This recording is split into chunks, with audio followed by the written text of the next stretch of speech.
balita na ikay mawiwili. Mga nagbabagang kamao, mga So mga par, sa naging bakbakan naman po sa pagitan ni Dimitri Bivol kalaban si Malik Sinab, kung saan mga idol round 1 pa lang ng laban, pinabulagta kagad ni Bivol itong kanyang challenger. Nagulantang talaga si Sinab sa left hook ng Russian fighter mga idol, at tila hindi na ito nakarecover. Biglang kumalma na ito sa pagbigay ng combination kay Bivol, baka kasi makounter siya sa bakbakan. At yun nga mga idol, pagdating ng round 6, tinapos na ni Bivol ang laban. Hindi talaga kinaya ni Sinab ang umuulan na suntok galing kay Bivol, kaya panalo po mga idol si Bivol via TKO sa round 6.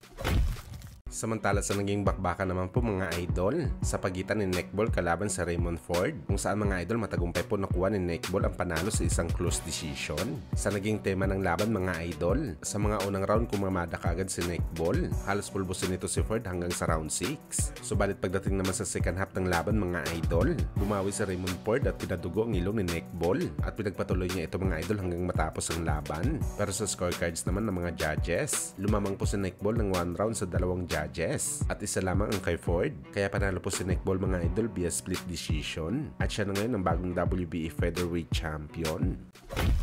Sa kabilang banda naman mga idol, matapos nga po pumutok ng balita na meron daw magbibigay ng 1 million pesos sa ating pambato na si General Casimero para lamang labanan si Jonas Sultan sa rematch. Kung saan mga idol, sumagot na po si General Casimero patungkol sa mga hamon na to sa kanyang Facebook live, kung saan mga idol pagkarinig pa lang nito sa laban nila ni Sultan, isa lang pong sinagot niya dito, walang pera daw ang laban. Kumbaga mga idol, maliit lamang na purse money ang mapapala ni Cuadro Alas kapag nilabanan nito si Sultan.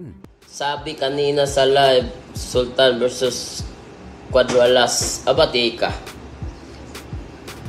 Walang pira yan. Walang pira yan. Kamay si Dansoy. Ay, mga bata sabi, walang pinta laban daw.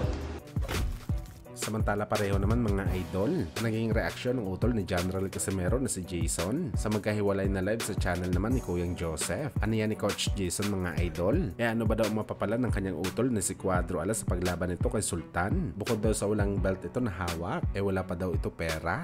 Hindi daw sapat ang 1 milyon na purse money ni General. Kahit sponsor daw mga idol na magbibigay sa kanila ng 1 milyon, hindi daw tatanggapin ni Jason dahil sobrang liit daw ito mga idol. Wala pa daw ito mga idol sa kalahati sa nakukuha ni Jason na 10% sa cut nito kay Cuadro Alas sa bawat laban. Kaya imposible daw ang gustong mangyari ng kampo ni Sultan. Panoorin natin to mga idol. Courtesy ito sa channel ni Kuyang Joseph na Pinoy sa Kalam. Hey! Yung sinasabi nila, laban, Jonas versus Sultan, 1M. Di ba? Kung may sponsor pa po yan guys, ayaw kong tanggapin yung sponsor na 1M. Kalokohan nga eh. Yung nga sabi ko kalokohan ba to? Kuya, kung sponsor lang yan kuya, kung sponsor, isang sponsor lang, yung pangalan ilagay dito sa short, hindi ko tatanggapin, 1M, sponsor lang yan ha. 1M.